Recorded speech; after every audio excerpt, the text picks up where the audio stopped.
Muy buenas noches, ¿cómo les va? Bienvenidos, aquí comienza Mentiras Verdaderas, noche de viernes, y vamos a hablar hoy día de un caso que estremece a la opinión pública desde hace ya largos años. Desde el año 2000 hasta el año 2018, 229 miembros de la Iglesia Católica han sido investigados por presuntos delitos sexuales.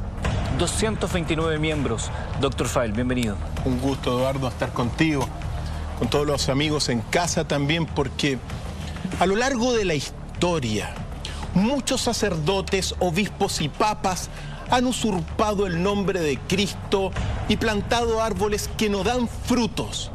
No son todos, pero llegado este momento, una red de abuso de menores, corrupción y encubrimiento se ha extendido como un cáncer venenoso por toda la cristiandad. Por eso hoy día, con todo este gran equipo de Mentiras Verdaderas que hace posible poner estos casos relevantes sobre la mesa, con Eduardo como siempre y especialmente con ustedes en casa, vamos a abrir el archivo de Fernando Karadima, el sacerdote católico más influyente y poderoso en Chile durante las últimas décadas, expulsado de su ministerio sacerdotal hace una semana por el Papa Francisco. Y conoceremos la red de pedofilia que hoy día estremece a todos los cristianos de corazón limpio.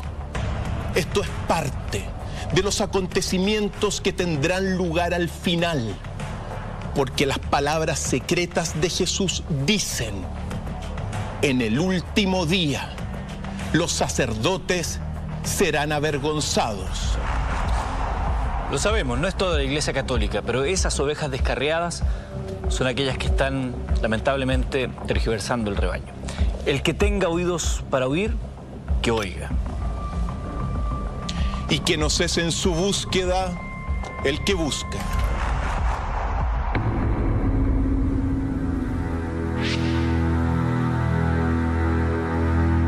El 26 de abril de 2010, los primeros titulares nos impactaron. Los principales guías espirituales de la Iglesia Católica, que cobijaban la confianza de cientos de niños y familias, eran indicados y denunciados como pedófilos y pederastas. Entre ellos, el primero fue Fernando Karadima, el expárroco de El Bosque, tras la denuncia de James Hamilton, Juan Carlos Cruz y José Andrés Murillo.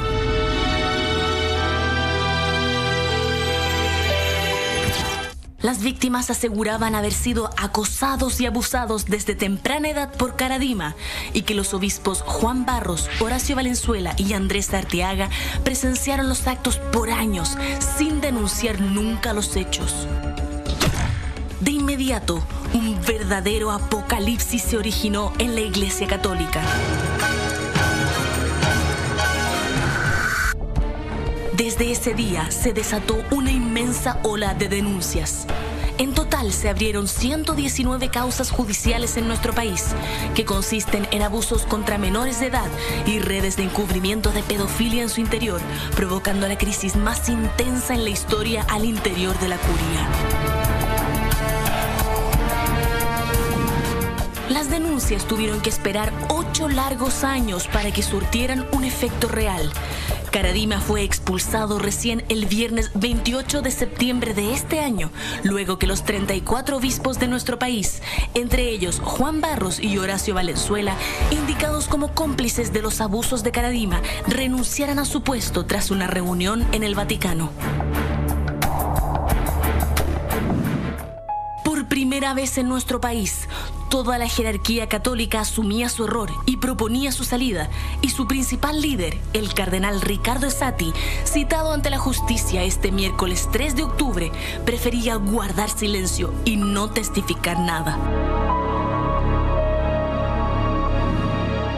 Esto quizás no nos deja espacio a dudas. Un cataclismo de grandes proporciones que hace tambalear la confianza de los que están llamados por vocación espiritual a cuidar y guiar al prójimo, al débil, al niño y al desamparado.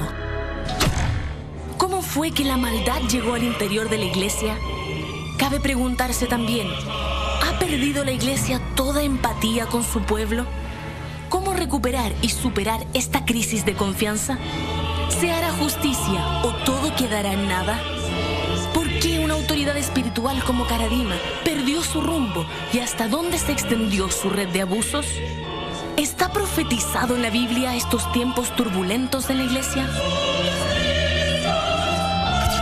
Todas las respuestas a estas preguntas y mucho más, hoy junto a Dr. File en Mentiras Verdaderas.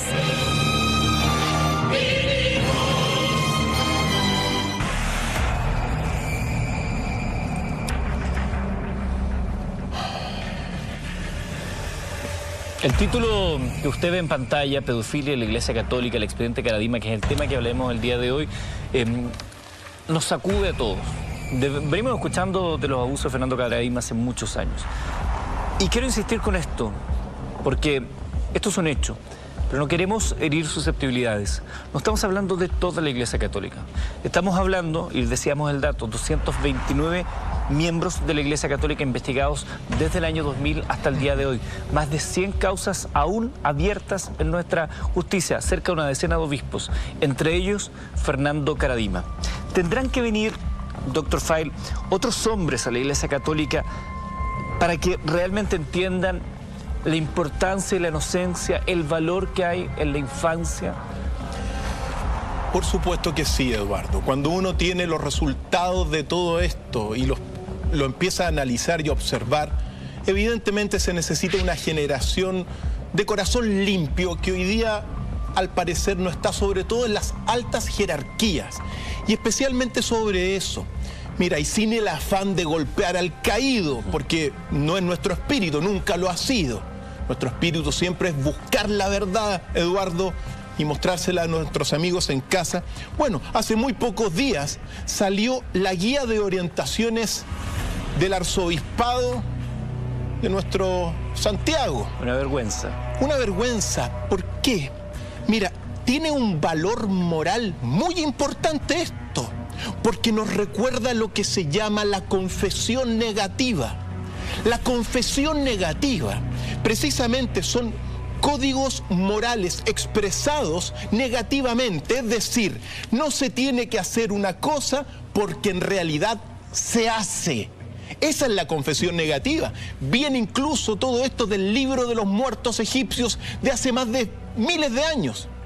Entonces, cuando uno comienza a leer algunas partes, la parte 3 de las muestras de afecto, y particularmente dice: no es apropiado dar palmadas en los glúteos, tocar el área de los genitales, evidentemente como confesión negativa, es que lo hacen. Claro. Ahora, recostarse a dormir junto a niños, niñas o adolescentes, dar masajes, luchar, realizar juegos que implican tocarse de manera inapropiada, confesión negativa. Besar en la boca a niños, niñas, adolescentes o personas vulnerables, confesión negativa, Eduardo. Violar la privacidad mirando, sacando fotos mientras los niños o adolescentes estén desnudos, se visten o se duchan, confesión negativa. Cualquier material sexualmente explícito o pornográfico es absolutamente inadmisible porque lo practican. Eso es la confesión negativa. Y ojo, la ciudadanía chilena inmediatamente percibió esto, se dio cuenta que esto era una vergüenza. Claro, porque esto fue publicado abiertamente en una página web. Así es. Posteriormente bajado, pero fue publicado para el conocimiento popular. Así es. Y la sabiduría popular respondió inmediatamente, sin quizá pensarlo, que es una confesión negativa, como lo dice en el pasaje 7, respetar los derechos y promover el bienestar. Es que no respetan los derechos y tampoco promueven el bienestar. No todos como siempre, pero estamos en eso. El personal de la iglesia que se hubiese comprometido a llevar una vida célibe deberá ser un ejemplo de castidad célibe. Cosas que, como lo vamos a ir viendo, no ocurren, pero de alguna forma uno tenía que partir con las últimas noticias de esta confesión negativa, con este manual de comportamiento y guía de orientaciones que de alguna forma revela lo que está ocurriendo. Si bien Esto no es un hecho aislado, no solamente algo que ocurre en nuestro país, pero nuestro país se ha vuelto un poco icónico, así como fue la iglesia de Irlanda en su momento. Nuestro país se ha vuelto un tanto icónico. Dos altos prelados han sido expulsados de la iglesia, pero la situación de la iglesia católica en el mundo no está mucho mejor, ¿no? Hablemos un poco de eso también, sí, para generar el contexto. El contexto de la iglesia católica, mira, hay ciertos datos relevantes que uno los puede ir mencionando. También tenemos un mapa. Pero mira, en el mundo hay 420.000 entre sacerdotes y obispos. Obispos hay 5.304, ¿ya? Sacerdotes 415.000. Más religiosos no sacerdotes y otros tantos forman un total de 840.000 personas vinculados a la iglesia. Pero solamente de los religiosos formales, los sacerdotes y obispos, aquí está el punto. Según las fuentes de Ediciones B de España, ubicada en Barcelona. Uno tiene que decirlo, aunque avergüence, pero bueno, esto es lo de nuestros tiempos. El 95% de estos 420.000 se ha masturbado. El 60% mantiene relaciones sexuales de modo habitual. El 60%, más de la mitad. Y ojo, de ese 60%, 12% con niñas menores de 14 años. Delito. 14% con niños menores de 14 años. Delito. Delito. 21% con adultos varones. 53% con adultos mujeres. Eso dice en contra del celibato, claro, y de lo que se le pide. Ahora, que uno podría decir, está bien, son seres humanos, pero adoptaron ese voto de castidad, debían cumplirlo. Lo de los menores, inexcusable. Efectivamente. Si quieren, vamos viendo el mapa mientras yo voy contando otras ese cifras. Mapa que tenemos. ¿Qué dice? Bueno, estos son los lugares quizá donde, en rojo, donde hay mayores denuncias. Estados Unidos, Australia, entre otros países. Irlanda, por supuesto. Mira, ahí tenemos. Mira, de los 420.000 sacerdotes y obispos, el 26% soba a menores. El 20% realiza prácticas homosexuales. El 12% es exclusivamente homosexual y el 7% comete abusos graves contra menores. Eso es, a grandes rasgos, Eduardo, y junto con estos precisamente mapas donde estamos viendo quizás los países con mayor problemas, claro, morales y de esta corrupción y abusos de menores. Lo de Irlanda es, y lo vemos ahí, 14.500 víctimas. Es lejos el país que ha presentado mayor cantidad de víctimas en el último tiempo. Responsables del arzobispado de Dublín ocultaron por décadas los abusos sexuales cometidos por sacerdotes contra cientos de niños. 14.500 niños fueron víctimas de esos abusos. El gobierno de Dublín estableció el año 2014 una comisión justamente para poder aclarar este asunto después que se denunciara, de hecho, la posible existencia de 800 esqueletos de niños en una fosa cercana a un centro religioso en ese país. 14.500. ¿Y niños en fosas, Eduardo? Es decir, quizá esto que nos escandaliza es la punta del iceberg de miles de años de cosas tremendas. Claro, porque si uno habla de esos niños en fosas, puede hablar de niños abortados, producto de embarazos, puede hablar de asesinatos, lo que sea, nada justifica que hayan 800 esqueletos de niños en una fosa ligada a la Iglesia Católica. Mira, en Estados Unidos, según los últimos datos, más de 1.000 víctimas infantiles. Y la arquidiócesis de Boston ha tenido que comenzar a desembolsar al menos 85 millones de dólares para pagar e indemnizar a estos, bueno, a las familiares de los niños abusados por ellos. Australia, otro escándalo. Alemania. Y Alemania. Alemania ni hablarlo, Sí. Alemania fue impresentable. Son 3.677 personas que han sido abusadas en Alemania, según las cifras oficiales. 3.677 personas a manos de más de 1.600 sacerdotes y otros miembros del clero, según CNN en español, a través de un amplio reporte que hizo de la situación en Alemania, donde además la Iglesia Católica compite con otras regiones, no la región predominante. Así es. Y también en Inglaterra, al menos hay 3.300 denuncias recogidas en Inglaterra. Por lo tanto, bueno, esto es para partir un poco el marco general. Lo dijimos en un principio. Esta red se ha expandido como un cáncer por todas las diócesis y arquidiócesis de la cristiandad. Exactamente.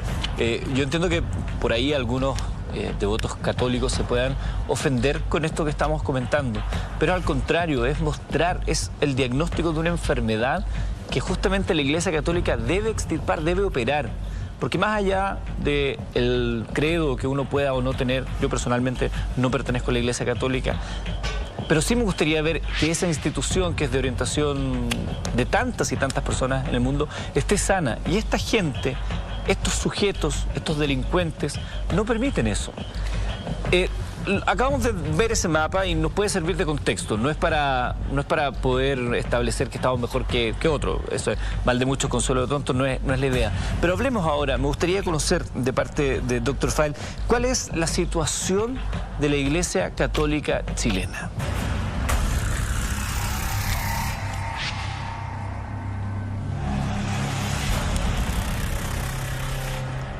La Iglesia Católica chilena está acéfala. Los 34 obispos renunciaron a su ministerio debido a lo que nosotros vamos a conocer hoy día. Mira, se dice, uno tiene que hablar del poder un poco de la Iglesia en nuestro país. En un momento fue, mira, hace 20 años, tú no podías decir nada contra la Iglesia. Los tiempos han cambiado. Recordemos que al menos 480.000 alumnos de colegios de enseñanza básica, media, universidades e institutos vinculados a la Iglesia están bajo, bueno, la Iglesia Católica. Muchísimos estudiantes, 480.000. En cuanto a las denuncias que hoy día se tienen, tú decías la cifra, 229, y hoy día... Miembros de la Iglesia investigados desde el 2000 hasta hoy. 229 miembros de la Iglesia investigados. Ahora, ojo, de 2.400 sacerdotes que hay. Por eso, claro, uno está viendo a la jerarquía corrupta e involucrada en esto. Pero hay al menos 2.400 sacerdotes y es de esperar que no sean todos. Ahora, entre las cosas, se han determinado al menos, según los datos del Ministerio de Justicia, al menos 266 víctimas de abusos confirmadas por parte de estos que están denunciados en Chile. Y de esas 266, el 67% menores. Ahí hablamos de delitos, ¿ya? Por lo tanto, ojo, esto implica sacerdotes, obispos, pero también, bueno, hay religiosas, que eso va a dar pie para otro capítulo aparte, Eduardo. Por supuesto. Esas son un poco las cosas. Pero una cosa antes que siga. Oh. Permítame un segundo, doctor File, porque tenemos que hacer una pausa. Tenemos que hacer una pausa, es necesario. Vamos a seguir revisando la situación de la Iglesia Católica y vamos a ir entrando los archivos secretos de Fernando Karadima.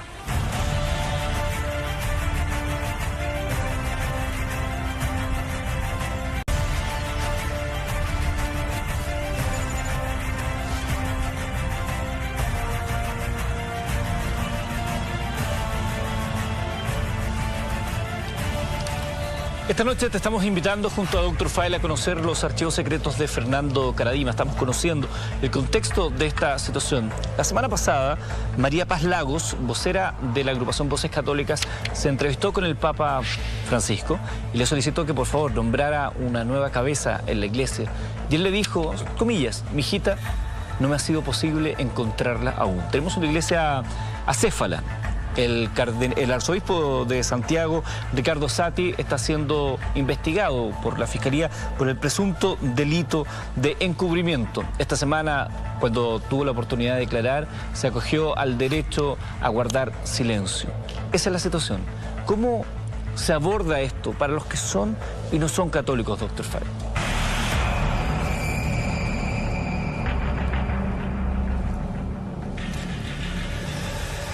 Amigos, guardar silencio por parte de Sati es un comportamiento propio de la omertà, es decir, de la mafia italiana. Por lo tanto, lo primero que uno tiene que distinguir es eso, el comportamiento mafioso ocupando el silencio, que es el código propio de los gángsters. Precisamente de donde viene, bueno, la jerarquía. Ahora bien, uno tiene que señalar un par de cosas muy importantes, porque de los 34 obispos renunciados, ojo, todos se declaran inocentes. No hay ni uno que haya reconocido haber cometido algún pecado, algún error, algún abuso. Ninguno. Pregunta, Eduardo, ¿la sociedad estará mal? ¿Estará juzgando erróneamente a estos que renuncian pero dejan entrever con su silencio que son inocentes y que no reconocen nada? Te hago la pregunta a ti. ¿Estaremos siendo injustos nosotros con ellos? Para ser justos, Ricardo Sati hace uso de un derecho constitucional, que es de guardar silencio ante una investigación. Quiero dejar planteado eso. Pero haciéndome eco de la pregunta que tú haces, yo creo que no es la sociedad la que está equivocada. Efectivamente, aquí hay 34. No ha ocurrido en otro lugar que se le solicite la renuncia a los príncipes de la iglesia local. Que no reconozcan delitos, puede ser que efectivamente sientan que no los tienen, pero no reconocer los silencios, los errores, las omisiones, el mirar para el lado, el no querer ver cómo se estaba tirando la tierra debajo de la alfombra, yo creo que ahí sí podríamos empezar a indagar un poco más. Ahora bien, Eduardo, antes que sigas, dígame, y que me hagas otra pregunta, pero hay que decir dos cosas, pero que son trascendentales para esto. Primero, en teología cristiana, de los arrepentidos es el reino de los cielos. Por lo tanto, si estos curas, hay dos caminos. Si no se arrepienten, significaría que pueden estar, bueno, bajo el mandato no de Dios, sino que de Satán, por un lado. Y por otro lado, si no se arrepienten públicamente, bueno, no van a poder subir a los cielos, supuestamente, según la teología. ¿te puedo agregar algo más? Sí. Yo estudié en un colegio católico y a la entrada a mi querido colegio parroquial San Miguel había un letrero inmenso un texto bíblico que dice: la verdad los hará libres. Seguramente muchos de ellos hoy, guardando esas mentiras, se deben sentir muy esclavos. Y así todos no son capaces de reconocer por lo menos el dolor de aquellos que han sufrido. Así es. Ahora, cuando uno se mete en lo profundo, uno tiene que recordar las palabras secretas de Jesús, que fueron al menos expresadas en el Evangelio de Judas del año 150 y descubierto hace poco tiempo. Pongan atención, amigos, Eduardo, porque en un episodio Jesús se reúne con los discípulos, según estas fuentes, y le pregunta lo siguiente, Jesús a los discípulos: ¿qué clase de gente son los sacerdotes? Y ellos dijeron: algunos sacrifican a sus propios hijos, otros a sus mujeres, mientras que entre ellos se honran y se humillan. Otros yacen con varones, otros cometen homicidio, otros cometen una multitud de pecados con desprecio a la ley. Y los hombres que están ante el altar invocan tu nombre, mientras que entre ellos se hallan inmersos todas las obras de su deficiencia, se van realizando sus sacrificios. Jesús les respondió de esta manera: ¿por qué os habéis conmocionado con lo que me dijiste? En verdad os digo que todos los sacerdotes que están delante del altar, que invocan mi nombre, han plantado árboles que no dan frutos. Y Jesús les siguió diciendo con estas palabras: hay un falso Dios al que servís, le dice a los discípulos, y es de esta manera que usurpará mi nombre, y generaciones de gentes piadosas perseverarán con un falso Dios. Comparecerán, habrán entre ellos homicidas de niños, los que yacen con varones, los que ayunan, los que practican impureza y desprecio a la ley y el error, y aún los que dicen: nosotros somos iguales a los ángeles. Pero el Señor, dice Jesús, que está sobre el universo, es el que dictamina. En el último día serán avergonzados. Eduardo, cuando uno toma estas palabras que estuvieron durante prácticamente 2000 años... Recordemos que es el Evangelio de Judas. Cuando uno toma estas palabras, se da cuenta que desde hace mucho tiempo esta corrupción ha estado adentro de la iglesia.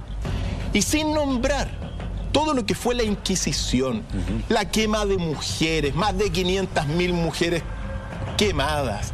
No hablar de las cruzadas, que hablar de la persecución contra los gigantes de la historia como Giordano Bruno, Galileo Galilei, entre otros tantos. Por lo tanto, cuando tú dices, ¿qué hacemos con todo esto? Evidentemente, una nueva generación de sacerdotes de corazón limpio tienen que, hacerse presentes. Eso que acaba de leer Dr. Fraile es del Evangelio de Judas, un evangelio para la norma y el canon católico apócrifo, no está incluido dentro de la Biblia, pero habla la Biblia, porque estoy pensando, si Jesús está hablando de los sacerdotes en ese momento, no son los sacerdotes de la Iglesia Católica no existía como tal en aquel entonces. Pero para tomar un texto que es aceptado por la Iglesia Católica, la Biblia habla justamente de esta situación, una situación que hoy en día por lo menos nos escandaliza. Recordemos que el Papa en 1492 era Alejandro VI, tuvo 10 hijos con 10 mujeres distintas y tuvo relaciones incestuosas con varias de sus hijas. Y en ese tiempo era el Papa. Así es. Bueno, como Alejandro VI... en palabras de Maquiavelo, lo único que hizo Alejandro VI fue mentir y logró muchos éxitos con eso. Pero mira, Eduardo, a la pregunta que tú me hacías recién, es decir, ¿se habla en la Biblia del fin de la iglesia? Uno tiene que decir sí. Y hay dos grandes episodios que uno puede recordar. Primero, evidentemente, las profecías de San Malaquías. San Malaquías dice, bajo la interpretación que uno tiene, que este Papa Francisco, el Papa Negro, al fin y al cabo es el último Papa de la Iglesia Católica como se conoció durante mucho tiempo. ¿Por qué Francisco es el Papa Negro? Es el Papa Negro porque él es jesuita y de alguna forma la sotana de los jesuitas es negra, claro. La indumentaria que ellos ocupan. Durante mucho tiempo se pensaba que era alguien de tez negra que iba a llegar a ocupar ahora, el cargo. Son interpretaciones dentro de estas profecías de San Malaquías, pero al mismo tiempo, Eduardo, uno tiene que ser muy preciso porque tiene que interpretar también lo que aparece en el Apocalipsis de Juan 17. Donde se habla del fin de la iglesia, con claridad. Entonces, cuando, por ejemplo, tú recién mencionabas, mira, quizás muchos cristianos o católicos se van a sentir ofendidos. Bueno, si se sienten ofendidos, quiere decir que algo tienen, pero yo conozco a muchísimos cristianos de corazón limpio que no se sienten ofendidos, se sienten avergonzados con lo que está ocurriendo. Con ellos me quedo yo. Para ellos es esto. Los otros que de alguna forma se ofenden, quiere decir, momentito, que algo no ocultan. Pero, Eduardo, el fin de la iglesia está anunciado bajo esta interpretación. Porque dice en Apocalipsis 17, ven acá, Juan, te mostraré la sentencia contra la gran ramera, la que está sentada sobre muchas aguas, con la cual han fornicado los reyes de la tierra. Iglesia y política unidas siempre, según estas interpretaciones. Y los moradores de la tierra se han embriagado con el vino de su fornicación. Y vi una mujer sentada sobre la bestia escarlata llena de nombres de blasfemia, que tenía 7 cabezas y 10 cuernos. Y la mujer estaba vestida de púrpura y escarlata, y adornada de oro, de piedras preciosas y de perlas. Y tenía en la mano un cáliz de oro lleno de abominaciones y de la inmundicia de su fornicación. Y en su frente un nombre escrito, un misterio: Babilonia la grande, la madre de las rameras y de las abominaciones de la tierra. Vi a la mujer ebria de la sangre de los santos y de la sangre de los mártires de Jesús. Y cuando la vi, quedé asombrado con gran asombro. La bestia que has visto está para subir del abismo e ir a la perdición. Y en otro pasaje, pelearán contra el Cordero y el Cordero los vencerá, porque Él es el Señor de señores y Rey de reyes, y los que están con Él son llamados y elegidos fieles. Cuando uno toma este pasaje del Apocalipsis profético, la gran ramera, bajo esta interpretación, incluso la interpretación de Martín Lutero, es la iglesia de Roma. Y si esto es así, bueno, estamos en el momento del fin, estamos en los últimos días, coincidente también con el Evangelio de Judas que toco acá con mis manos y de otros textos. Por lo tanto, no hay que... Mira, la consternación para el cristiano de corazón limpio tiene que ser una buena nueva, porque estamos frente al cumplimiento de las profecías bíblicas y al mismo tiempo, queridos amigos, estamos como generación presenciando una revelación que quizá se va a entender con claridad cuando pase el tiempo, pero eso es lo que uno tiene que decir, Eduardo, para ir metiéndonos en el archivo secreto. Yo creo que ya es momento de empezar a ingresar al archivo secreto de Fernando Karadima. Un antecedente más del desprestigio en el que lamentablemente ha caído la Iglesia Católica producto de estos delincuentes. El año 2008, de acuerdo al Latin Barómetro, el 73% de la población se reconocía como miembro de la Iglesia Católica, y el año 2018 solo un 45%, de un 73 a un 45 en 10 años. El índice de confianza de la Iglesia Católica en Chile, aquellos que dicen que confían mucho o algo en la Iglesia Católica, es de un 36%. El promedio de Latinoamérica es del 65%. Hablemos de Fernando Karadima. Comencemos.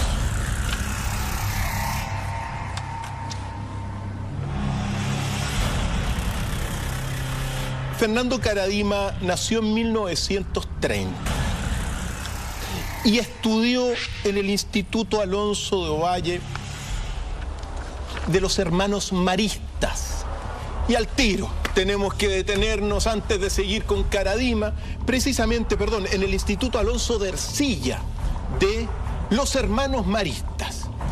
Y aquí uno tiene que hablar de los hermanos maristas porque esto llega cerquita, me llega a mí, porque 33 casos hoy día están siendo investigados, dentro de todos, aquí en Chile, por delitos y presuntos delitos de abuso sexual no solamente en el Instituto Alonso de Ercilla, sino que también el Colegio Champañat de La Pintana. Ojo, Colegio Champañat, que recuerda a Marcelino Champañat, que fue el fundador de los hermanos maristas, con el lema: para educar hay que amar.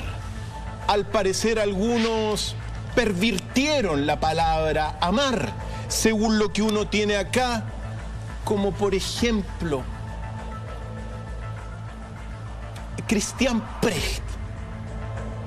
Mira, Eduardo, Christian Precht Bañado, vinculado a los maristas, recibió medalla de héroe por la paz, Alberto Hurtado. Christian Precht defendió a los derechos humanos en plena dictadura y es hoy día expulsado. Primero lo sacaron de su ministerio el año 2012.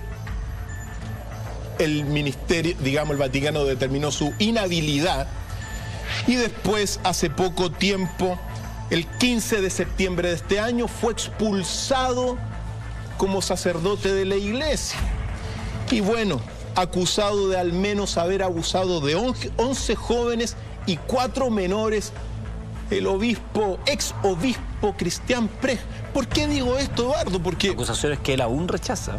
Efectivamente, y ojo, el cura Asbun haciendo de abogado, y ojo, el cura Asbun fue rostro de la iglesia en nuestro país y en la televisión durante muchísimo tiempo. Pues bien, aquí yo me tengo que detener porque aparte de haber hecho todas estas cosas, Christian Precht, cuando yo estaba en cuarto año, yo hice tercero y cuarto año en el Patrocinio San José y me confirmé. Y quien me confirmó fue Christian Precht. Claro que hoy día he evolucionado y tengo mi visión sincrética, he tomado de todos los grandes sistemas de la Tierra, pero en aquel entonces, joven de cuarto medio, me confirmé. Estudiante de un colegio católico. Efectivamente. Y aquí viene una pregunta, que me la hago yo y se las planteo a todos. ¿Qué valor tiene recibir un sacramento de un sacerdote condenado y expulsado del sacerdocio por abusos contra menores? ¿Qué valor tiene, Eduardo? Yo ya hice esa pregunta en una oportunidad a un sacerdote y él me decía que no era importante el hombre que te dio el sacramento, esa es la palabra.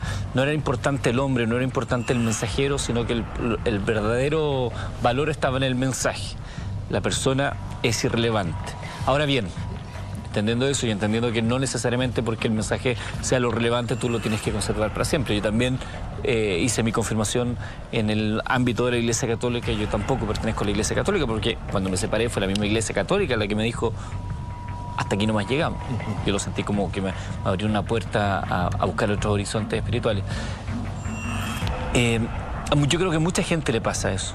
Mucha gente que se casó, que se confirmó, que hizo su primera comunión con algún sacerdote que estuvo involucrado, pero que siguen manteniendo la fe en esa Iglesia Católica. Yo creo que para ellos sí tiene sentido esto que yo te acabo de decir, que lo importante es el mensaje más que el mensajero, porque si ellos de verdad siguen aceptando los preceptos de la Iglesia Católica como una luz, como una guía, como una verdad irrevocable para entender su espiritualidad, yo creo que en ese camino ellos deben perseverar. Ahora bien, los hermanos maristas, Eduardo. Quería preguntarte justamente por eso, porque tú mencionaste 2 colegios, pero ellos tienen una vocación en Curicó, tienen también intereses espirituales. Y ojo, 33 están involucrados y están siendo investigados. Y uno tiene que mencionar algunos emblemáticos casos, como por ejemplo, ojo, acusados y denunciados por Jaime Concha, primer denunciante, que uno tiene que tomar esto porque estuvo acá en el programa, Jaime. Efectivamente. José Monasterio, primero que intentó abusar de Jaime Concha cuando estaba en cuarto básico. Por ahí van a aparecer las figuras de estas personas que están siendo investigadas. Aquí los tenemos. Ojo, niños de cuarto básico. Jaime Concha cuando tenía 10 años. Después, Abel Pérez, otro denunciante, o sea, otro que ha sido denunciado. Aquí lo vamos a ver. Ojo, Jaime Concha dice que cuando tenía 11 años, Abel Pérez se abalanzó sobre él, intentó besarlo y masturbarlo. Después le dijo, mira lo que me hiciste hacer, pero Dios ya perdonó tu pecado. Entonces, ojo, manipulación con niños, transferencia de culpa, eso es perversión, ¿ya? Aparece en escena también de los hermanos maristas, el capellán del colegio, Sergio Uribe, abusó de Jorge Franco cuando Jorge Franco estaba en primero medio.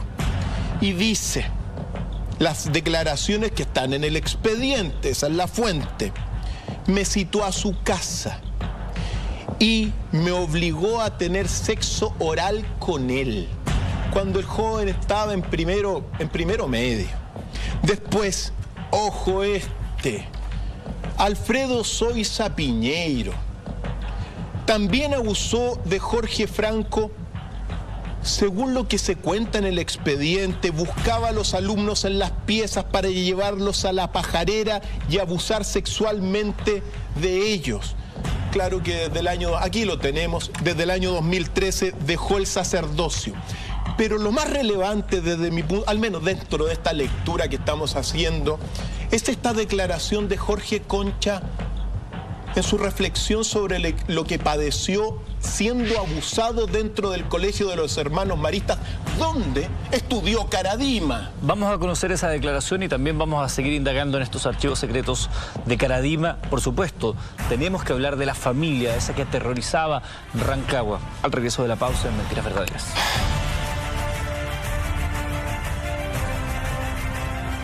Terrible de todo.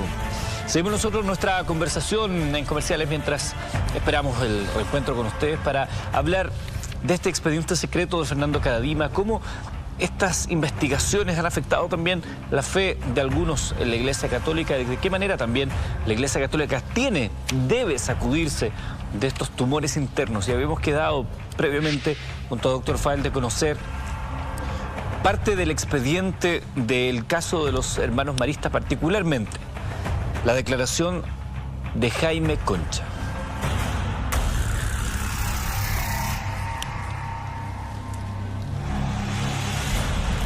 Esta declaración, de alguna forma, pone el marco de lo que significan los abusos contra menores.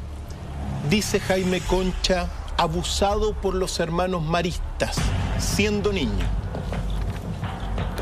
Esto me fracturó la vida, la espiritualidad, la fe, la sexualidad, la masculinidad. Ellos nos empujaron a un precipicio. Intenté formar una familia, pero fracasé porque mi capacidad de amar estaba dañada. Yo siempre creí que iba a ser un objeto sexual, nunca un sujeto. Yo fui un fetiche de ellos y más encima me echaban la culpa. El abuso sexual es un tatuaje que te hacen en el alma. La culpa no se te quita nunca más. Los hermanos maristas y estos abusadores, uno los puede calificar de ladrones de inocencia. Son ladrones de inocencia si abusan de los niños. Pecados muy graves, pecados imperdonables, como la mafia de la familia. La familia, lo que habíamos planteado anteriormente, la familia, así se conoce la investigación que se hace sobre el sacerdote Alejandro Goich y 14 acusados de abusos a menores en Rancagua. Así es. Mira, hoy en día, los 14 sacerdotes de la diócesis de Rancagua están suspendidos todos porque según al menos los documentos que uno tiene,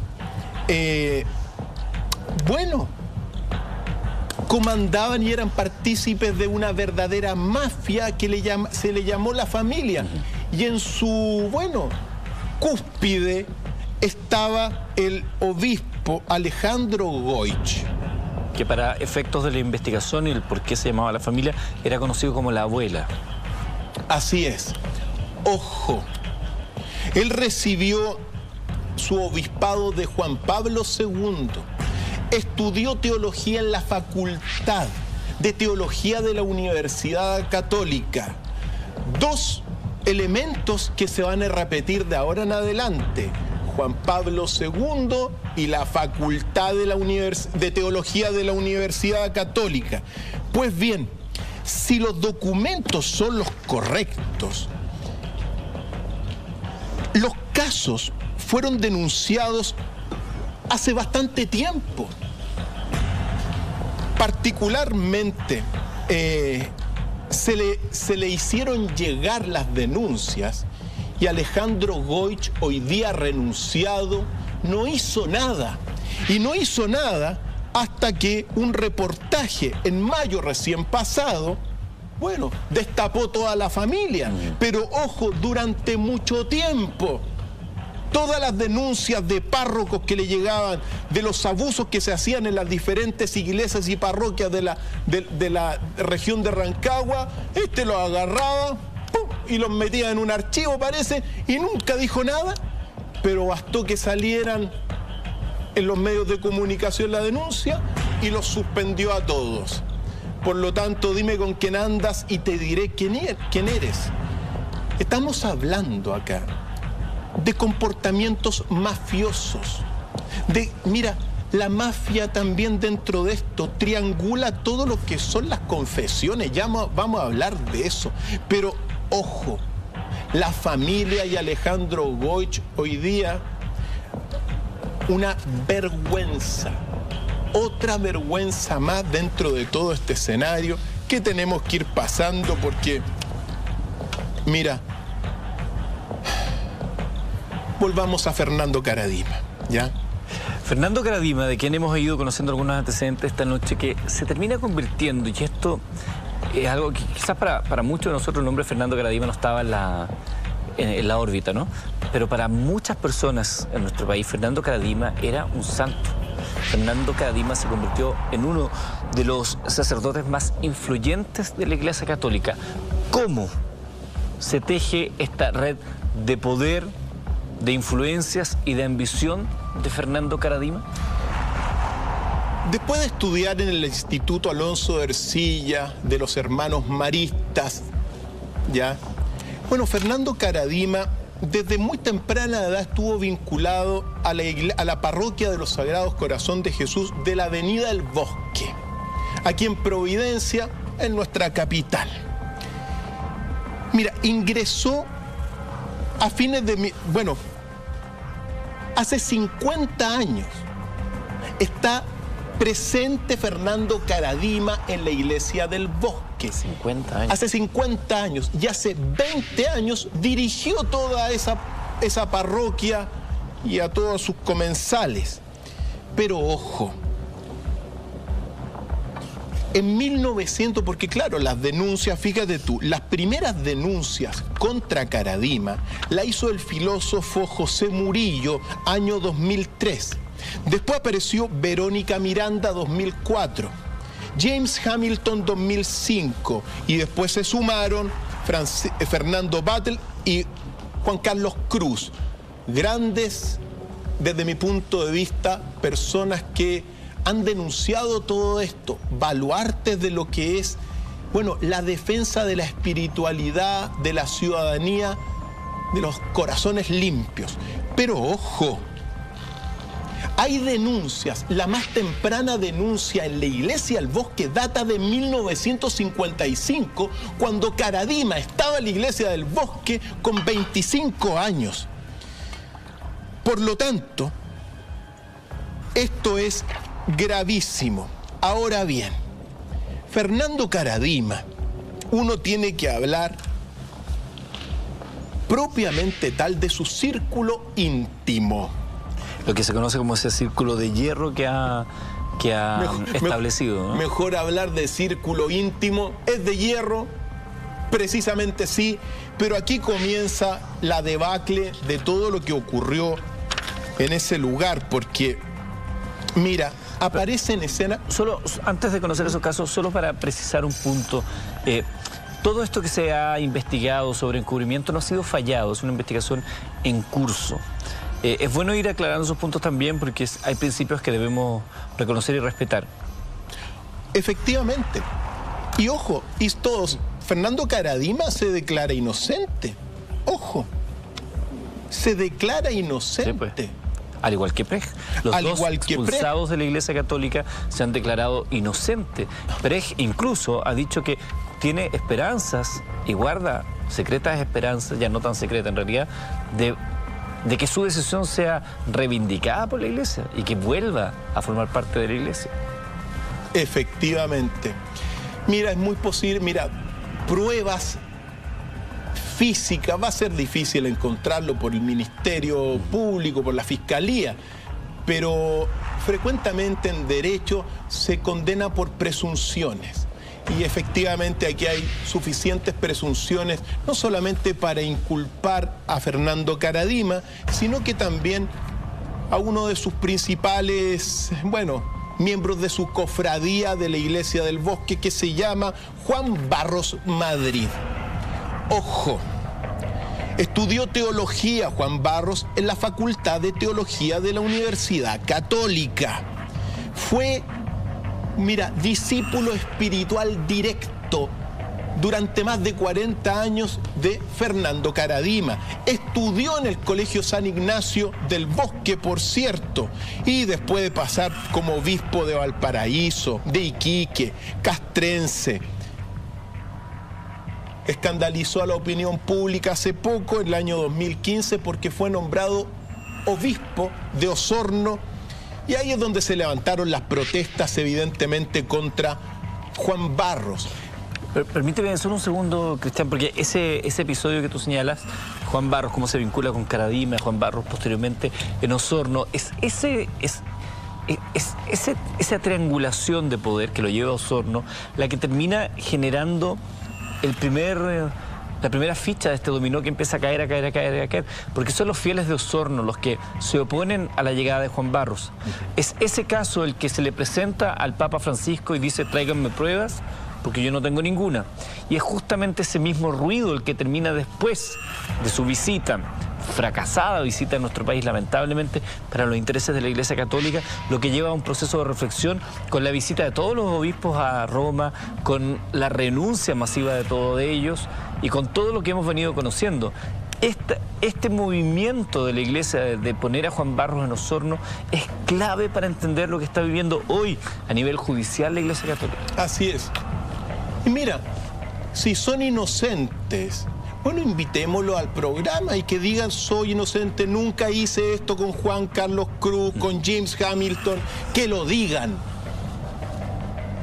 Ahora, si confiesan que son culpables, yo voy a ser el primero en defenderlos, en el sentido de que reconocieron sus errores y sus pecados y los vamos a poner en la lista de los posibles que van a ir al purgatorio. Pero si no se arrepienten o son discípulos de Satán, o se van a ir igualmente al infierno por los pecados que hicieron. Pero ojo, en este caso de Juan Barros, porque Juan Carlos Cruz, mira las cosas que uno tiene que saber, y aquí se vienen cosas muy delicadas. Juan Carlos Cruz, que lo has entrevistado más de alguna vez, dice que Juan Barros y todos los demás le daban besos a Karadima y también veían como los curas les daban besos a otros y no pasaba nada. Se besaba esta cofradía que hay ahí. Por ahí hay una fotografía, un registro muy revelador de toda esta cofradía de Juan Barros, Tomislav Koljatich y los que vamos a seguir. Aquí estamos viendo. Esto es lo que representa, esta foto es evidentemente clara respecto de lo que estamos hablando, ¿ya? Ahí está Arteaga también, y Horacio Valenzuela, Tomislav Koljatich y Juan Barros bendiciendo a su, con el quien se daban besos, se tocaban, etc. Juan Barros aquí hace una denuncia muy importante, porque él dice: entre la cofradía de Karadima triangulaban el secreto de la confesión. Momento. Estamos hablando del secreto de la confesión. Y uno tiene que decir lo siguiente. Mira, el secreto de la confesión sirvió durante mucho tiempo y hasta el día de hoy y desde siempre, para saber, para espiar, sobre todo por todo lo que es la Inquisición. Es decir, confiésate, pero yo voy a saber todo lo que tú estás diciendo. Bueno, herramienta primero para conocer y espiar. Pero por otro lado, también la confesión sirve para la catarsis espiritual del cristiano de corazón limpio. Porque la confesión, uno dice sus pecados y se libera de sus pecados, los reconoce. Reconoces que has pecado, reconoces tu error. Sí, bueno, es el primer paso para limpiar el alma, pero al mismo tiempo sirve para conocer cosas. Y en este caso, violaron el secreto de la confesión. ¿Cuántos sacerdotes no están en la historia, Dr. File, que fueron torturados, asesinados, sometidos a situaciones inenarrables, y ellos mantuvieron el secreto de la confesión de su rebaño? ¿Cuántos murieron guardando sus secretos mientras les trataban de sacar la verdad? A esa gente que con dignidad murió defendiendo sus creencias, estos señores les importó nada, absolutamente nada. Uno de los preceptos, uno de los pilares fundamentales de lo que ellos creen, de lo que ellos sienten que es el perdón, la intercesión ante un Dios que perdona los pecados una vez que se reconoce y se paga esa penitencia. Una vergüenza más. Estamos en la noche de la vergüenza. Ahora bien, ojo, declaración de James Hamilton, que dice lo siguiente: cuando era joven, cuando evitaba subir a la pieza de Caradima, enviaba a estos sacerdotes, 6 sacerdotes, Juan Barros, Andrés Arteaga, Koljatich, Horacio Valenzuela, a hablar en una sala de reuniones con él cuando era joven. Se me indicó que mi fe flaqueaba por no ir a ver a Caradima a su cuarto, y que el padre Caradima no estaba contento conmigo y que debía rezar más y comprometerme con la parroquia del Bosque. La presión fue superior a mis fuerzas y cedí nuevamente. Gravísimo esta cosa. Ahora bien, ojo, Juan Barros, uno lo puede olvidar, fue secretario del cardenal Fresno. Y cada vez, mira, hay muchas denuncias que querían llegar al cardenal Fresno, pero el secretario era Barros. Era el filtro. Entonces, nunca llegaron al cardenal Fresno. Juan Barros también en el expediente se transformó en un informante de Caradima y encubrió a Caradima, y también, según los documentos, él se besaba en la boca con él y también se tocaban impúdicamente. Pues bien, el 11 de junio del 2018 el Papa aceptó su renuncia. Entra en escena otro de la cofradía de Caradima, que se llama Andrés Arteaga.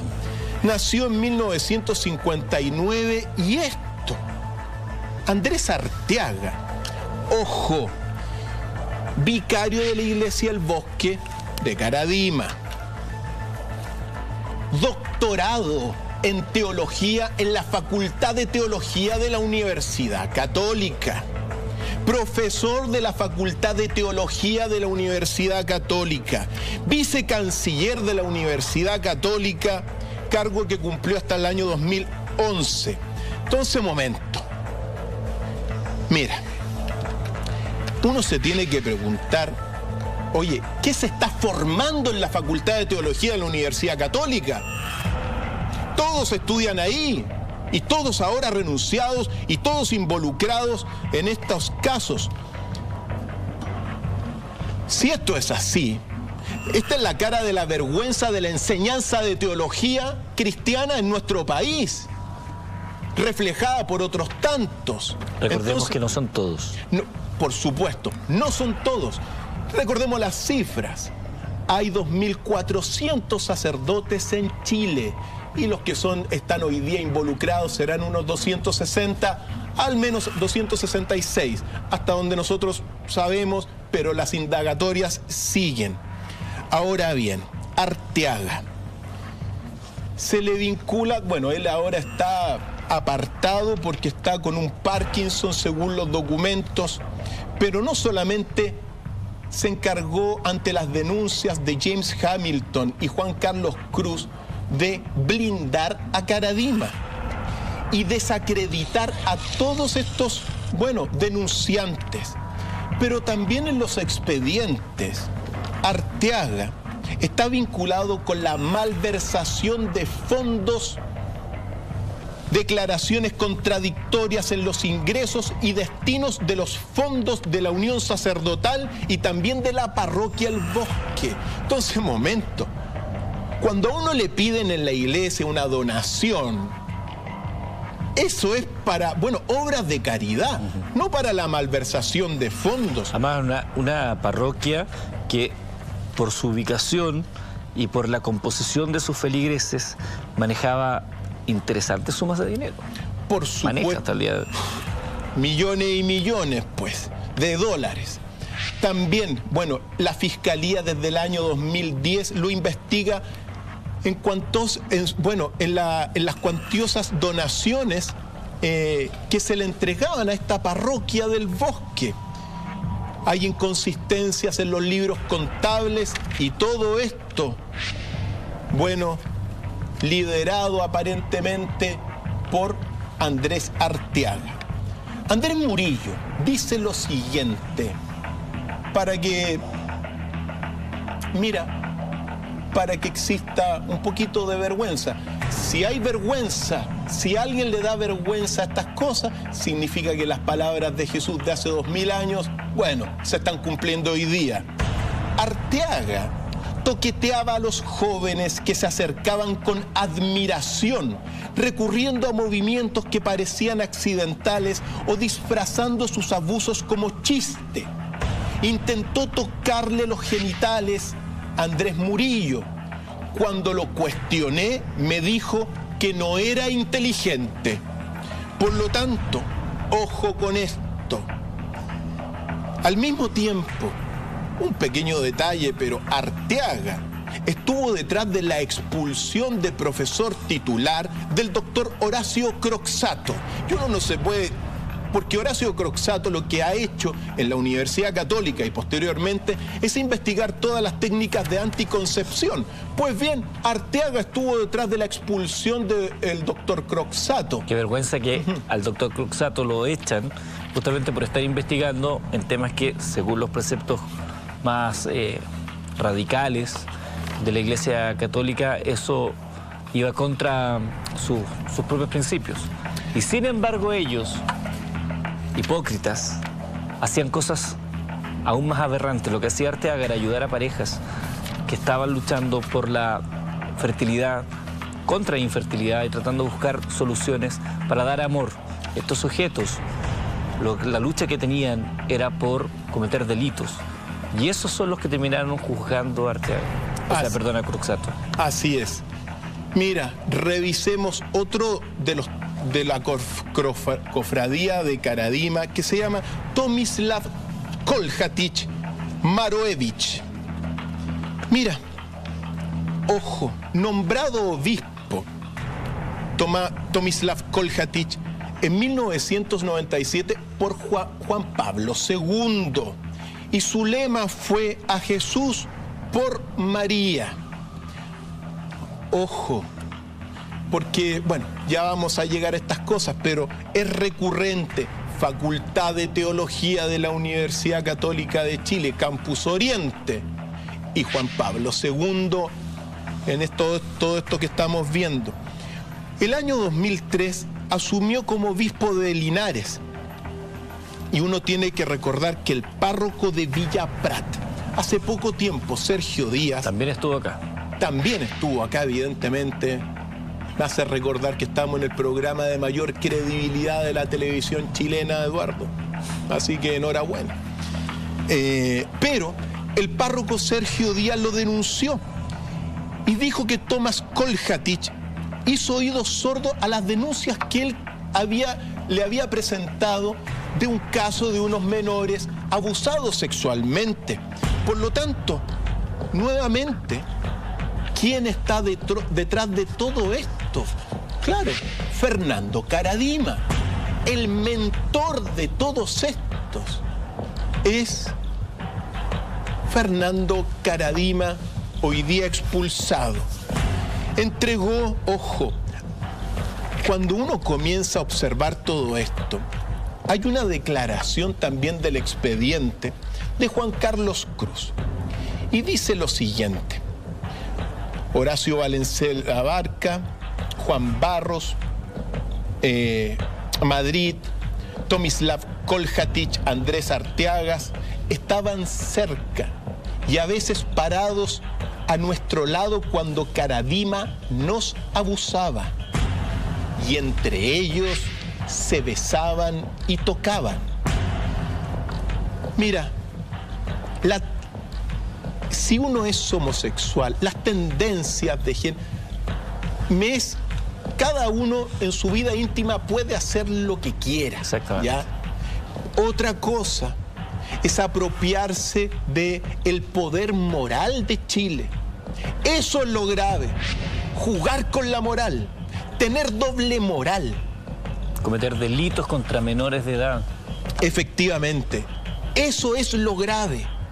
No el hecho de que entre ellos se tocaban, se manoseaban, se acostaban. Eso es propio de cualquier persona que tiene sus tendencias y eso viene desde tiempos inmemoriales. La Academia de Atenas, por cierto, bueno, endiosada en la Facultad de Teología de la Universidad Católica. Los atenienses, antiguamente los grandes filósofos, Aristóteles, entre otros tantos, bueno, era frecuente la práctica de estos, bueno, con menores, pues, ¿ya? Entonces viene de tiempos inmemoriales, se exalta eso y ahora están en la misma línea, en la misma Con ley. una pequeña diferencia que tiene que ver con el contexto cultural en el cual se desarrollan. Ha cambiado, evolucionado la sociedad. Las cosas que antes podían parecer normales, plausibles, dignas, ciertamente hoy no lo son. Y hoy la ley es bastante clara. No se puede con menores de edad. No se puede. Y ellos terminan justificando los encuentros con menores de edad, los encuentros homosexuales entre ellos, sabiendo que tienen un precepto religioso que cumplir. Y lo empiezan a manosear, a dar vuelta, a buscarle a su amaño un modo que les calce para justificar. Y siempre era la culpa del otro, la tentación. Más encima, la víctima terminaba siendo, de alguna manera, el responsable de hacerles caer en tentación. Y muchos de los testimonios hablan de eso. Hice caer en tentación a un hombre santo como Karadima.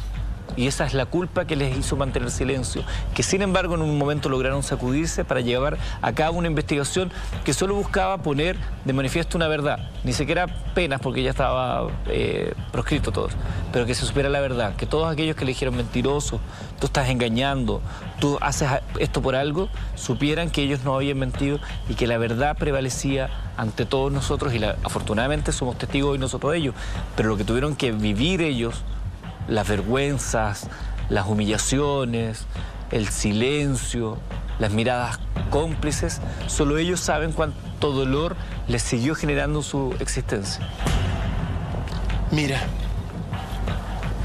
que nos quede claro, antes de entrar en el caso de Horacio Valenzuela, que en la iglesia hay jerarquías y evidentemente está la jerarquía de estos curas bien posicionados, que ojo, según lo que uno ha registrado, menosprecian a los curas, a muchos curas de parroquia, menosprecian, por ejemplo, a Sergio Díaz que quiso denunciarlos.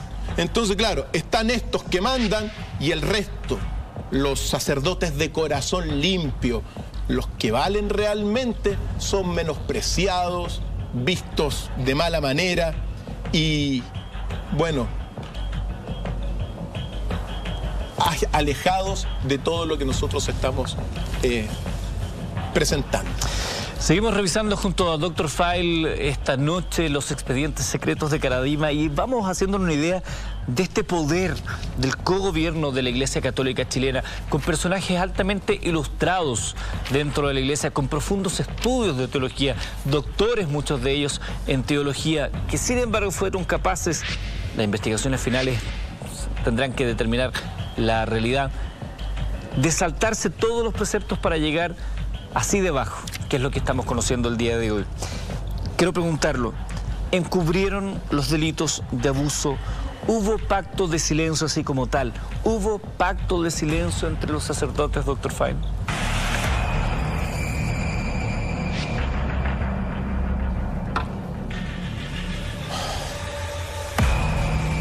La respuesta es sí. Hubo pacto de silencio, también se llama la omertà, que son, bueno, las características de la mafia italiana. Silencio. No solamente guardó silencio ahora Esati frente a los tribunales. ¡Ojo!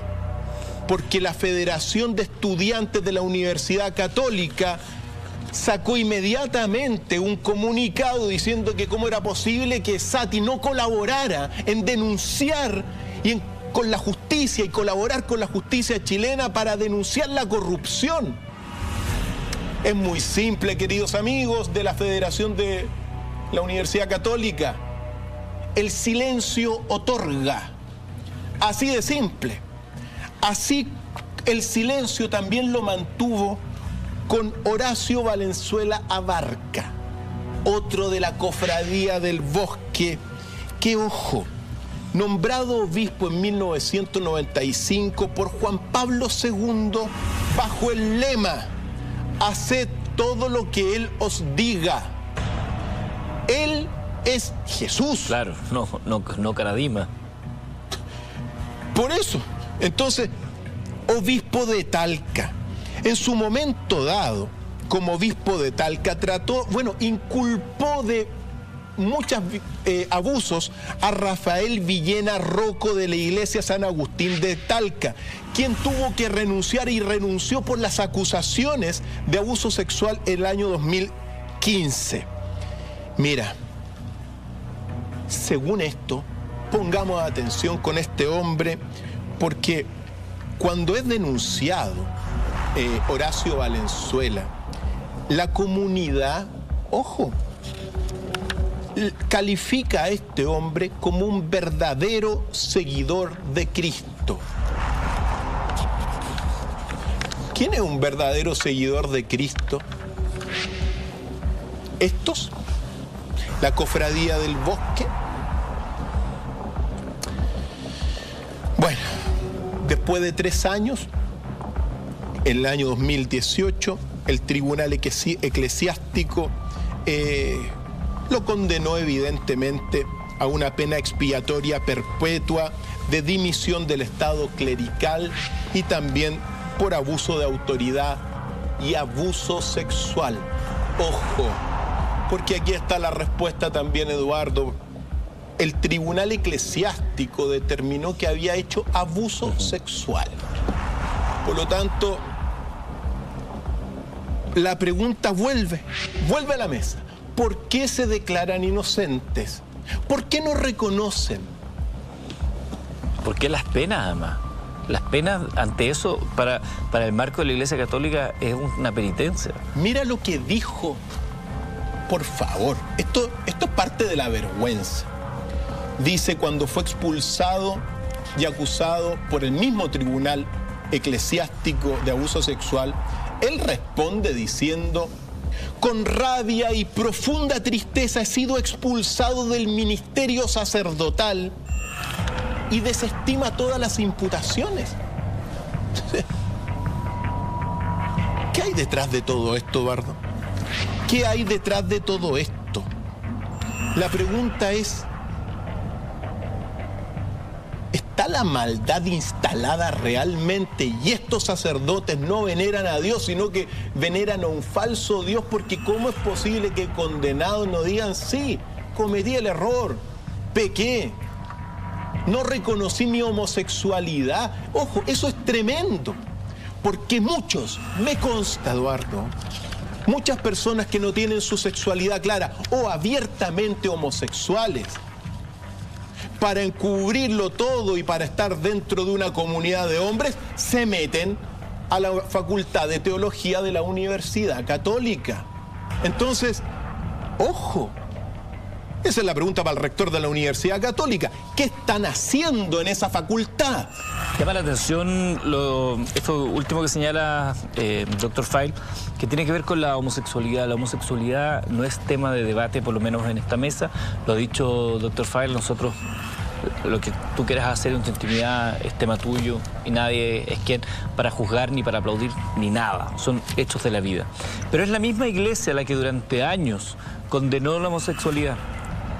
Lamentablemente es así. El mismo Papa Francisco, mientras asumía sus funciones de líder espiritual en Argentina, y cuando se estaba hablando de la discusión del matrimonio igualitario o matrimonio entre personas del mismo sexo, dijo que era una guerra contra el diablo. Y durante años sabemos que la iglesia, si bien ha flexibilizado un poco su discurso en los últimos años, ha mirado con desdén, con suspicacia, con sospecha a aquellos que se reconocen como personas homosexuales, desconociendo que dentro de la misma iglesia hay mucha gente que es homosexual, que no tiene ningún inconveniente. El gran tema es que esa manifestación de la homosexualidad la hicieron con menores de edad, lo que es un delito.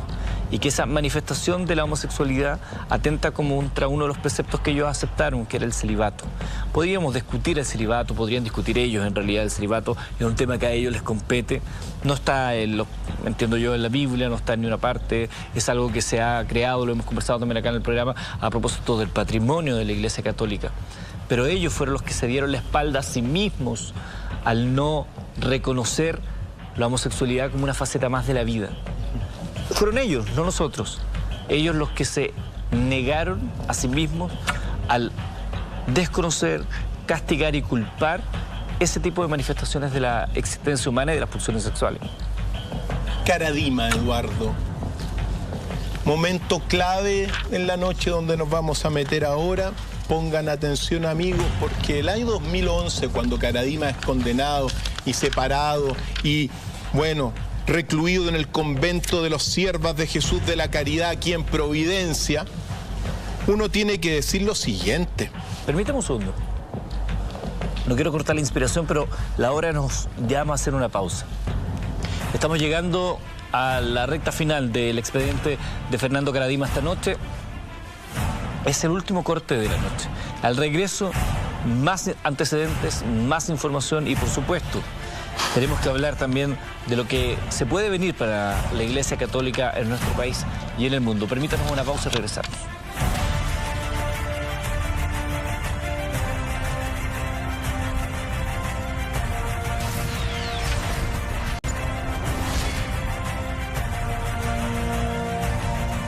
Ahora nos vamos a meter en las profundidades del archivo Caradima, porque el año 2011, cuando es acusado de abusos sexuales, Caradima alegó ser inocente y apuntó los dardos contra el cardenal Francisco Javier Errázuriz.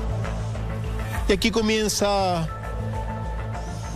la parte más oscura de todo, porque según lo que está en el expediente, Caradima dijo que Francisco Javier Errázuriz en algún momento dado habría pagado 500 millones de pesos para silenciar un libro que hablaba de los abusos de Francisco Javier Errázuriz. 500 millones de pesos. Eso es lo que dijo en aquel entonces Fernando Caradima. Y cuando uno se mete, ojo, en Francisco Javier Errázuriz, recordemos, estudió en el Liceo Alemán. En el Liceo Alemán también hay denuncias de abusos de algunos sacerdotes del año 2009 contra un menor de 4 años. Fue nombrado obispo por Juan Pablo II. Asumió como arzobispo de Santiago y gran canciller de la Universidad Católica el año 1998, y cuando asume como cardenal nombrado por Juan Pablo II en el año 2001, mira,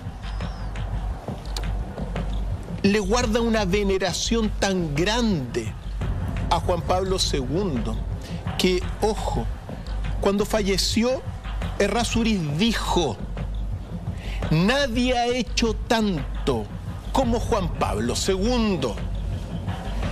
Y aquí mira, esto es lo que nos pasa a nosotros, porque yo fui guardia papal de Juan Pablo II. ¿Estuviste ahí? Sí, pues, casi me quebraron la cabeza porque estaba en la estación central cuando pasó Juan Pablo II, quedó la escoba, piedras para allá, bombas Molotov para allá, y uno protegiendo a Juan Pablo II. Pero cuando uno ve esto, Juan Pablo II ha nombrado a todos los que están denunciados por pedofilia y abusos sexuales contra menores. Entonces, el Papa quizá más carismático del último tiempo, vinculado a todos estos nombramientos, es una vergüenza. Nombró a casi todos los cardenales involucrados en estos delitos. Es una vergüenza esto. Y ojo, porque recordemos que para ir metiéndonos en todas estas profundidades que vienen, nombró después, en el año 2010, asume, recuerdo, reemplazado por Ricardo Esati dentro del arzobispado. Y aquí, ojo, en el año 2003 están las primeras, bueno, le hicieron llegar a Errázuriz las primeras denuncias de abusos, y Errázuriz hizo caso omiso, es decir, encubrió todo, hasta que un dossier en el año 2014, donde habían documentos de Felipe Berríos, Mariano Puga y José Aldunate, lo hacen reflexionar y, bueno, empezar a reaccionar, pero siempre se mantuvo durante muchísimo tiempo encubriendo. Mencionaste a Puga, Aldunate, Berríos, 3 sacerdotes reconocidos en general, transversalmente por el compromiso que han tenido con el pueblo, con la gente, con los que más sufren. 3 sacerdotes que son vistos como esperanza para muchas personas dentro de la Iglesia Católica, ya que hemos puesto como paraguas dentro de esta discusión que no es toda la Iglesia. Aquí hay 3 buenos ejemplos. Ahora bien, ojo, porque Errázuriz es reemplazado por Ricardo Esati. Los dos hoy día investigados por encubrimiento. Esati hace 2 días atrás ayer guardó silencio, ¿ya? Pero se habla de un cogobierno para encubrir todo esto y que hoy día la Fiscalía lo está investigando. Pero uno no puede olvidar que estos 2 cardenales, obispos, acusaron a Juan Carlos Cruz de faltar a la verdad. Lo calificaron de serpiente y también conspiraron para que la verdad no sea conocida. Y aquí viene el tema que uno tiene que abordar, porque Juan Pablo II ordenó cardenal a Francisco Javier Errázuriz. Benedicto XVI nombró a Esati arzobispo de Santiago. Y Francisco nombró a Francisco Javier Errázuriz como uno de los 8 de su consejo más cercano de cardenales. Entonces, esta red de pedofilia, uno lo tiene que decir, llega hasta el mismo Vaticano. Tenemos una declaración, queridos amigos, de Kevin Annett, que es un miembro del Tribunal Internacional contra los Delitos de la Iglesia y del Estado. Y él también denuncia que hay una inmensa red, todo esto que estamos viendo en Chile, claro, se extiende no solamente hacia Roma, sino que hacia todas las diócesis de la cristiandad. Por lo tanto, amigos, pongan atención, porque la red y los tentáculos de este cáncer están hasta en las parroquias más lejanas. Vamos a escucharlo. El pasado mes de noviembre acusamos a Bertoni, Ratzinger, la reina de Inglaterra, los líderes de la Iglesia Anglicana Católica de Inglaterra, incluso al primer ministro de Canadá, Stephen Harper, todos nombrados culpables de cometer genocidio, encubrir tráfico de niños en todo el mundo. Cuando esa acusación llegó y se presentó el veredicto de 57 miembros del jurado, Un par de semanas después, Ratzinger renunció y al mes siguiente lo hizo Bertoni. Entonces, esto no es accidental. Sabemos que es porque al menos un gobierno europeo estaba a punto de emitir órdenes de arresto.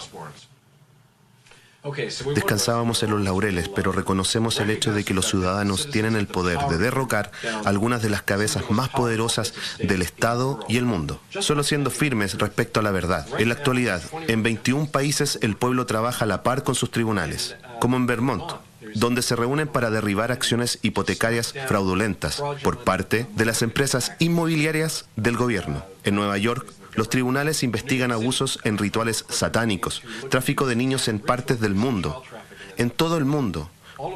Coventry, Inglaterra, la gente está ocupando las iglesias, tratando de arrestar curas conocidos por violación de menores. Esto prueba que los ciudadanos en Estados Unidos y en todo el mundo, no solo en sus propios tribunales, pueden proteger a sus niños, procesar a estas personas y decirles que no tienen derecho a caminar libres por las calles o predicar fuera de sus falsas iglesias, para que así entiendan de una vez por todas que abusar de niños es inaceptable.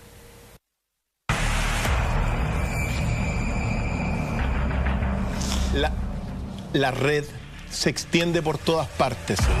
Terrible, terrible. Cuando uno escucha este tipo de declaraciones no puede menos que volver a escandalizarse y avergonzarse. ¿Cuál es la base para obrar de esta manera y engañar a tantas personas? Es bien simple la respuesta a eso. Es primero abusar de la fe de los cristianos y también propagar la ignorancia. Esos dos elementos son denominadores comunes en todos estos abusos. ¿Se puede establecer un perfil psicológico, me imagino, de estos abusadores y también si se puede buscar el cómo identificarles? Se les puede identificar. Ejemplo de ello es precisamente John O'Reilly, el exnuncio que hubo y que está hoy día, bueno, procesado, expulsado. Pero cuando uno habla de este sacerdote de los legionarios de Cristo, John O'Reilly, le hicieron un examen psicológico. Recordemos que fue condenado a 4 años y 1 día por el delito de abuso sexual reiterado contra una menor del Colegio Cumbres. El Colegio Cumbres, muchos de los apoderados hicieron así como que estaban en las nubes, nadie se dio cuenta y todos defendiendo a este señor. Pero mira lo que dice y que es reflejo de toda esta jerarquía que hemos hablado, es decir, de Caradima, tienen perfiles psicológicos similares, que se caracterizan por ser narcisistas, de una sexualidad inmadura o infantil, falta de empatía con todo el resto, déficit en su capacidad adaptativa y social, dificultades para controlar sus impulsos. Ojo, en el caso de tiene un distanciamiento prácticamente completo con su familia en Irlanda. Ansiedad, presentan ansiedad, sudoración, temblor de manos. Reservan respuestas cuando las preguntas pueden ser delicadas para sus intereses.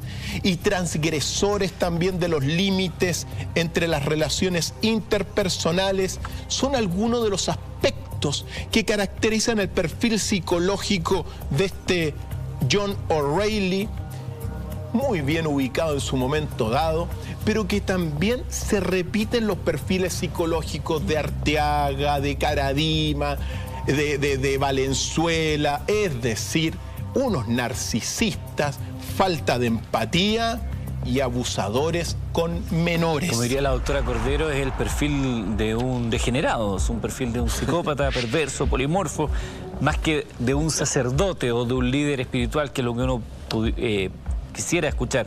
Yo tuve la oportunidad, así como te tocó a ti en otro caso, de conocer a John O'Reilly y trabajar con él mientras yo colaboraba en otro canal. Grabábamos con él habitualmente y también se da esa otra faceta. Son personas encantadoras, amables, que te hacen sentir muy a gusto estando con ellos y que de verdad uno se siente muy acogido. Así es, pues, manipuladores polimorfos, como le gusta decir a la doctora Cordero. Pero, ojo, hay algunos casos que uno no puede olvidar, ya nos quedan pocos minutos.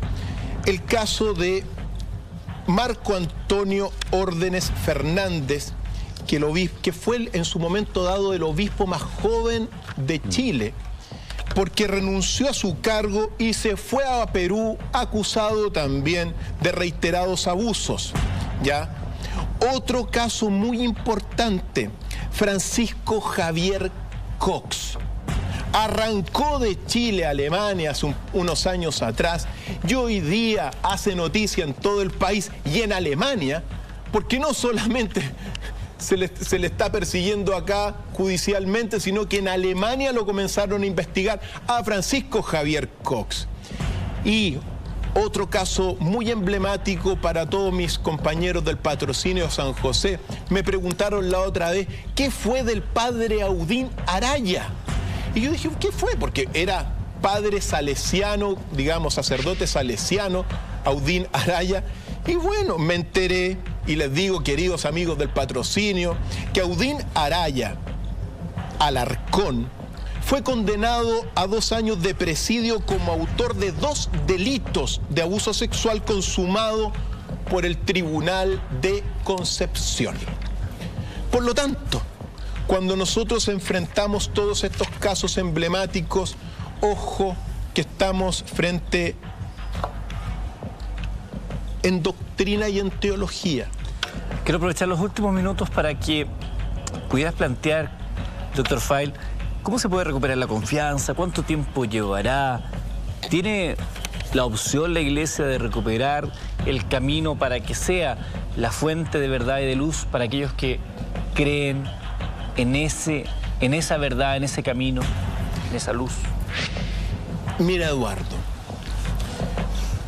lo primero que uno tiene que mencionar es que tiene que haber arrepentimiento de aquellas personas que son culpables. Cuando haya arrepentimiento público, aquí vamos a estar para señalarlo y bueno, eso no va a quitar los procesos judiciales que se tienen que llevar dentro de la justicia civil. Pero frente a todo esto, uno puede decir que, mira, el cáncer de los abusos, de la inmoralidad, de la corrupción moral, de la mafia encubridora, está en todas las diócesis de la cristiandad, sin excepción. Pero, desde mi punto de vista, la gran solución, primero que nada, está en los cristianos de corazón limpio y en los sacerdotes de corazón limpio. Hay algunos ejemplos que uno tiene que nombrar, al menos hasta este minuto. El cura de Ríos, ejemplo que ojalá no estén involucrados. Hans Kast también, férreo en su defensa también contra estos abusos. Mariano Puga, el sacerdote obrero, y también José Aldunate.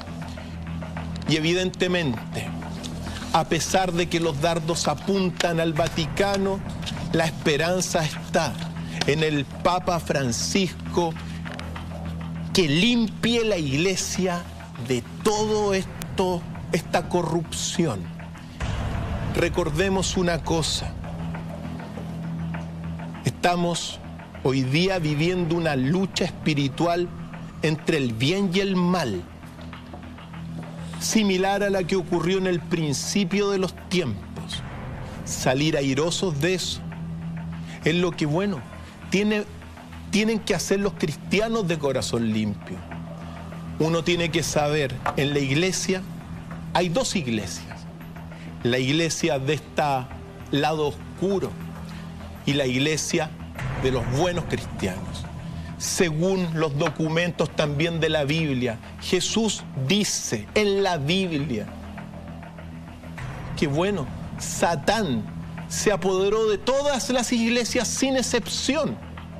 Y dentro de la iglesia, eso está en la Biblia, Eduardo, ¿ya?